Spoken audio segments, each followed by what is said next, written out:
Hi, How History students, and welcome back from spring break. I hope that you had a nice, relaxing spring break. And now we get started with Chapter 13, Section 1. Yesterday, I asked you to read pages 393 to pages 397 and to answer questions on the section assessment. So today's YouTube video lesson will be going over that section assessment, and you'll get a chance to fix your answers, correct your answers, and add some details if you want to. And don't forget, there's a bubble map that I'm going to ask you to add that you can only get from this YouTube video. So when you turn in your work tomorrow, you'll be able to show me that you actually watched this, you corrected your work, and you're ready to go.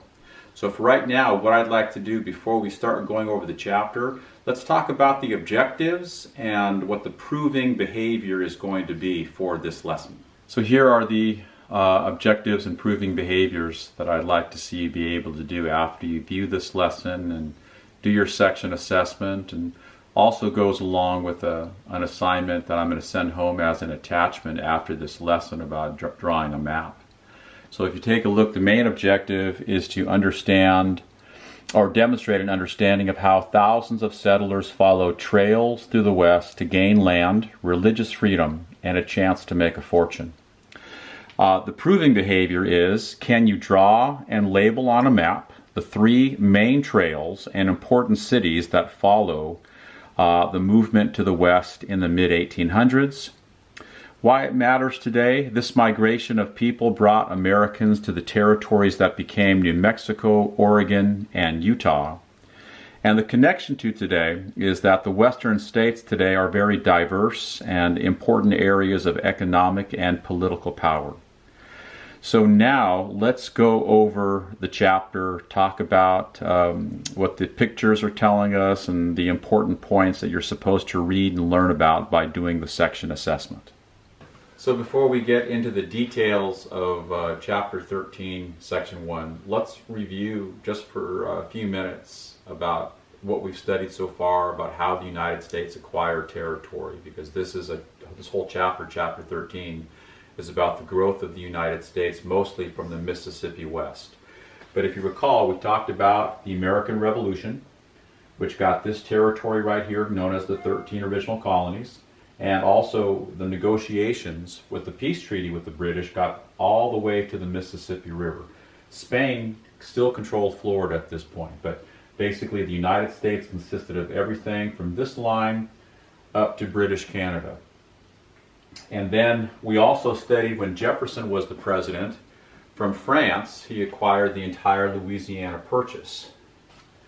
Now, if you take a real closer look at this map, you'll see there's some smaller areas of land. For example, this was negotiated when James Monroe was the president and John Quincy Adams was the Secretary of State. Same with this. This was also negotiated. Florida was negotiated away from Spain, but really more because Andrew Jackson had invaded Florida, chasing the Seminole Indians.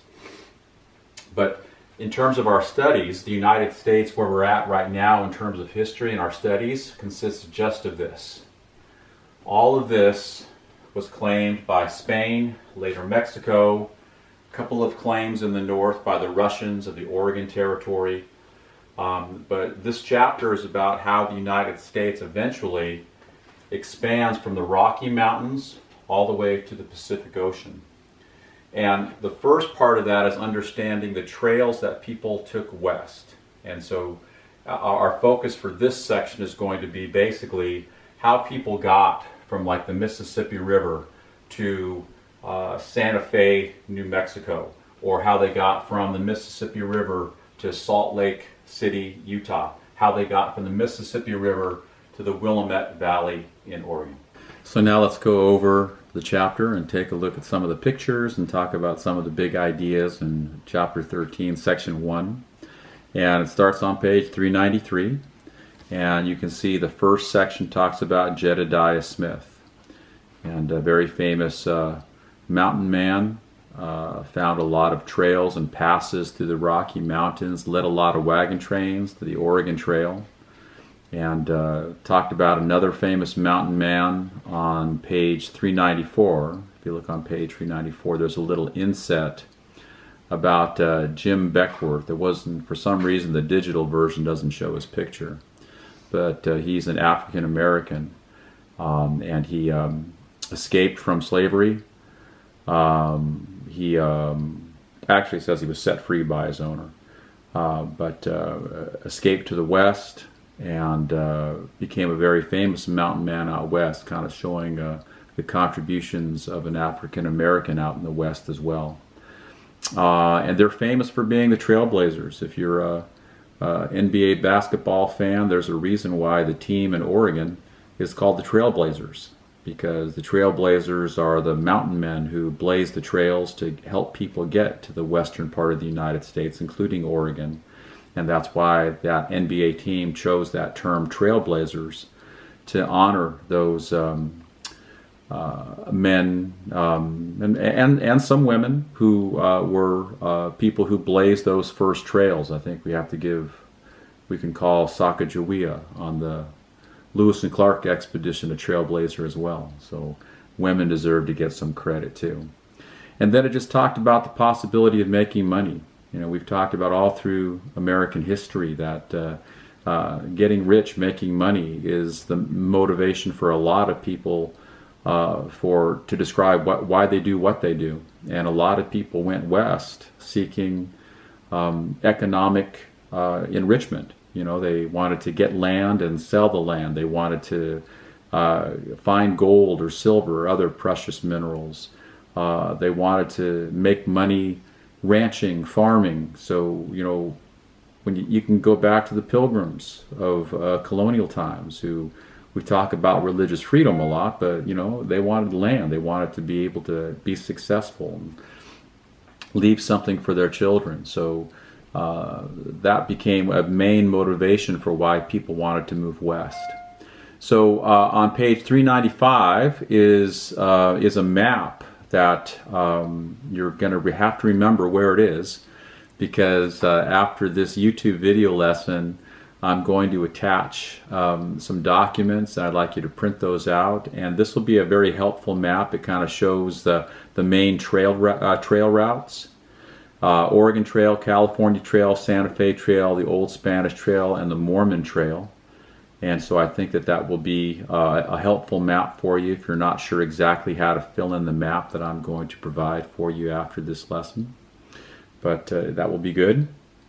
And then it talks about the Santa Fe Trail and William Becknell, who was the first to start making money off of sending products to Santa Fe and bringing back products from Santa Fe back to Missouri. And don't forget, Santa Fe was a Mexican city at first. And pretty dangerous thing to do. We had to cross some pretty dangerous areas, some mountainous areas, some deserts. Had to worry about bandits, and had to worry about Native Americans not being too happy to see them. So pretty dangerous thing, but money can be a pretty good motivator for why you might do what you do. And Becknell made a fortune off of the trade between Missouri and Santa Fe, New Mexico, and others are going to follow. They're going to say, hey, well, if he can make money, I can make money too. Then it talks about Oregon, and the section starts with Oregon fever. That's what they called it, because people were so willing to just sell everything and try to find a way to get a wagon and some oxen or horses to pull the wagon, and then try to find a way to get out to Oregon and what they call the Willamette Valley area in Oregon. So it talks about the experience of the family called the Sager family, and how they, you know, had to traverse the Rocky Mountains to get to Oregon, and some of the hardships that they had to endure. So there's a question later on about what hardships do you think was the worst, and probably the worst hardship was to lose family members, and the Sager family is going to be one of those unfortunate families that lose people on the way, and the rest of them have to keep going. And then the final section is about the Mormon Trail. And how Mormons were early Christians who differed from a lot of the other Christians at the time, and so they were persecuted.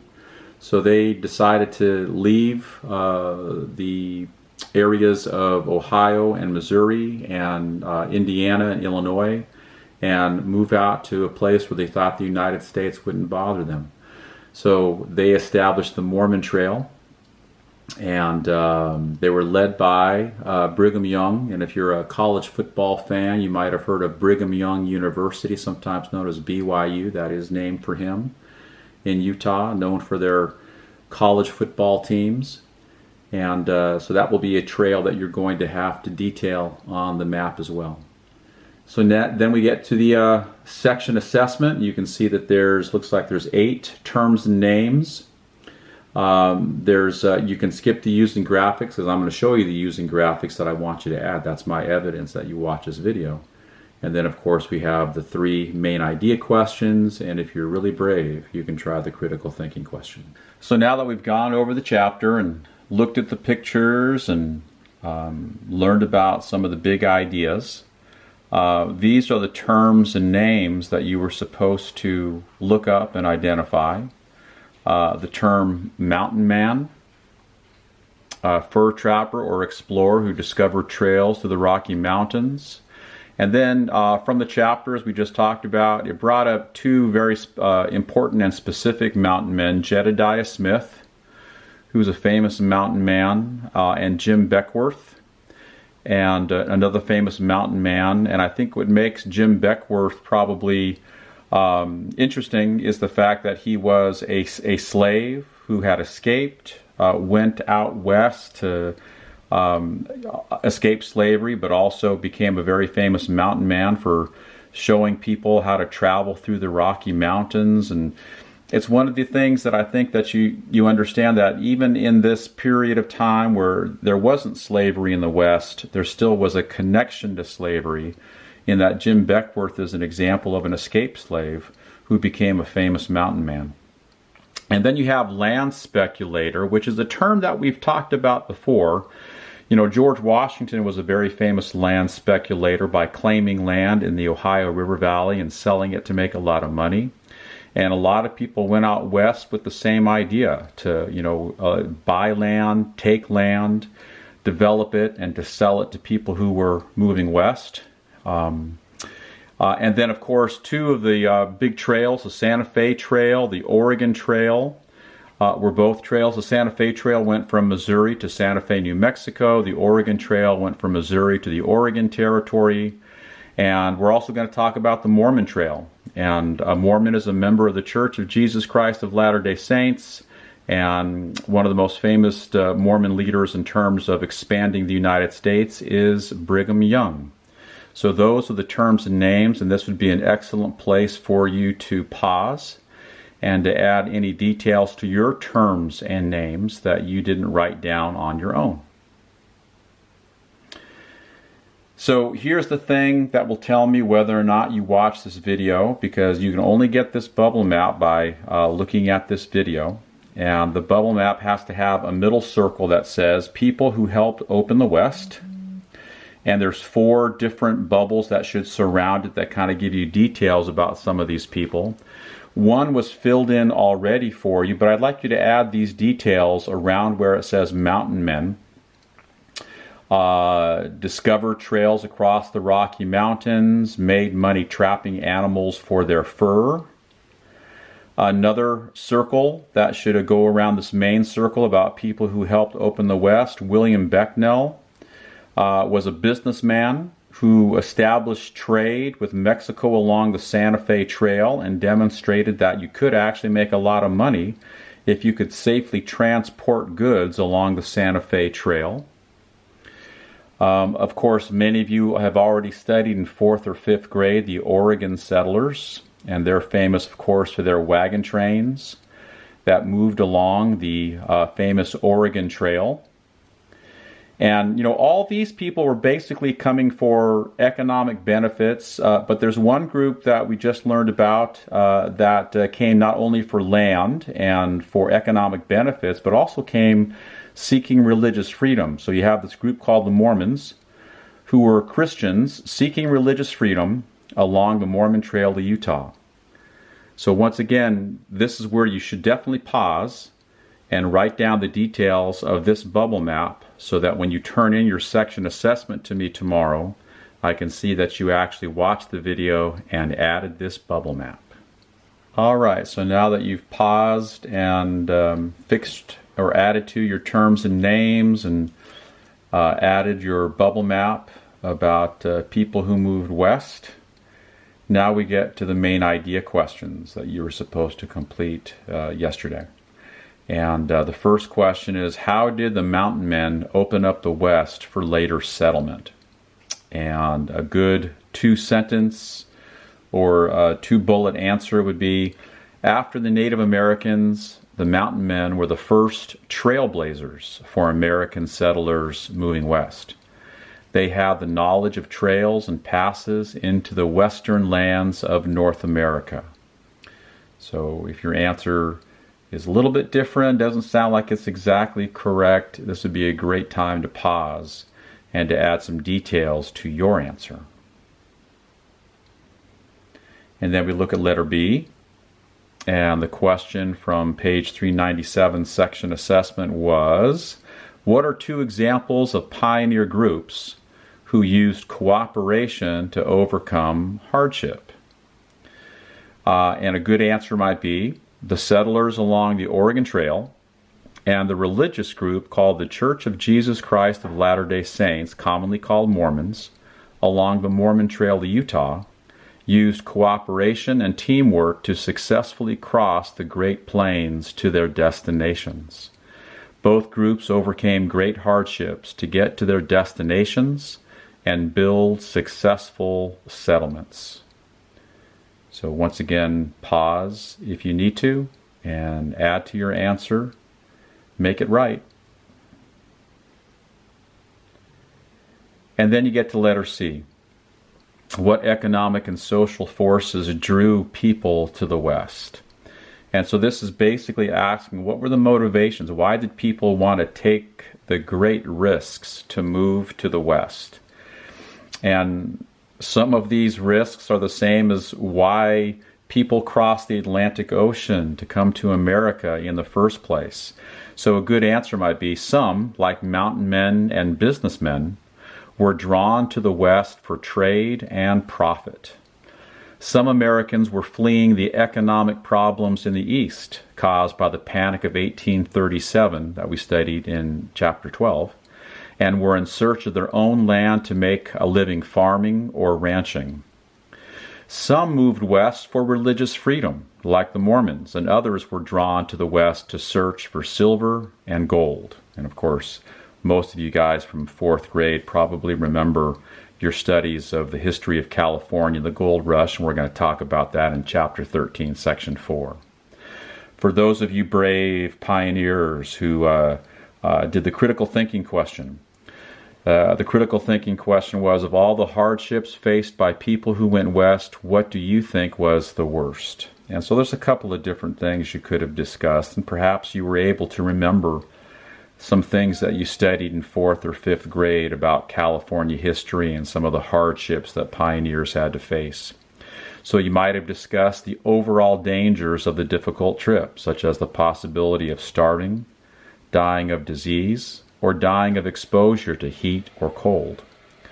You might bring up the dangers of trespassing on the Native Americans, losing family members, or eating bad food or poisoned water. Those would all be hardships that you could bring up, and hopefully you wrote down some good reasons for why you thought that was the worst. So if you didn't do the critical thinking question, you can do it right now. Write down the question, highlight the question, write down the answer, so when I look at your paper, when you turn this in to me starting tomorrow, you can show me that you are a brave pioneer and that you are willing to take on and look at the hard questions, the more critical thinking questions. So this is part of the proving behavior that I'd like you to show me that you understand after watching this lesson. These documents will be attached and sent home as an assignment so that you can open them up and print them out. There'll be 3 pages. The first part of it is just reading a sentence and then looking at a scrambled up answer. So if you look at this first question, and a lot of these answers are either from previous knowledge or can be found on pages 393 to 397, but I don't think you'll have that much trouble finding these answers, because the answers are there. It's just that the answers are in scrambled form, so you just have to unscramble them. But just using some common thinking, some common sense. The first one says, the purchase of the Louisiana Territory by President Thomas Jefferson in 1803 led to the settlement of lands west of the blank. So we're looking for two words, obviously. They're all scrambled up, but I bet you can look at those two words and figure out, oh, that looks like it might be the Mississippi, and that might be river, so the answer you'd write here is Mississippi River. So for a lot of these answers, you won't have to look them up. You'll be able to figure them out just by unscrambling them. And we'll go over the answers on Thursday's lesson, so that even if you couldn't figure some out, you can still get full credit for doing it. And then it goes along and continues on all the way to number 30. And then you get to where it says map exercise. So for the map exercise, you'll be following the directions. And here's where we get to the proving behavior. So the map exercise has 7 assignments for you to do. And everything that's listed on here can easily be found on this map. There is a map inside of pages 393 to page 397 that might be helpful, but I don't think you'll even need it, because the directions are all pretty simple. Because basically it gives you a number and the name of a place. Well, you have to find that place by the number over here on the map. So number 1, it says Independence. So you find number 1, and next to number 1, you just have to write Independence. And do that for all 15 of those places. Then you have to trace the Santa Fe Trail by connecting all the 16s, which will eventually end where it says number 14, where it says Santa Fe. So it's a pretty easy map. And the last thing you have to do is just review that big map that we went over. And you may have to guess on some of these, but that's okay. Take a guess, and you might get it right, and I'll give you a chance to fix it during Thursday's lesson. So that's chapter 13, section 1, and it is the beginning of the idea called manifest destiny. Manifest destiny means the obvious future of the United States to expand. It's from a quote by John L. Sullivan, who talked about how God had ordained that the United States would expand from the Atlantic all the way to the Pacific. There are some problematic ideas about that. I'm sure Mexican authorities in Mexico might have disagreed. British authorities in Oregon may have disagreed with that. And of course, the Native Americans probably would have disagreed that it was God's plan for the United States to expand. Whether or not it was God's plan, that's debatable. But whether or not expansion took place, that's not. The United States did expand. And understanding these trails west from the Mississippi River to the Pacific coast, sometimes all the way to Los Angeles and Oregon, but to Santa Fe and also Salt Lake City, are the beginning of the United States expanding from the Mississippi River all the way to the Pacific Ocean. So thanks for being with me today and watching this video. Remember to like, subscribe, and ring that bell.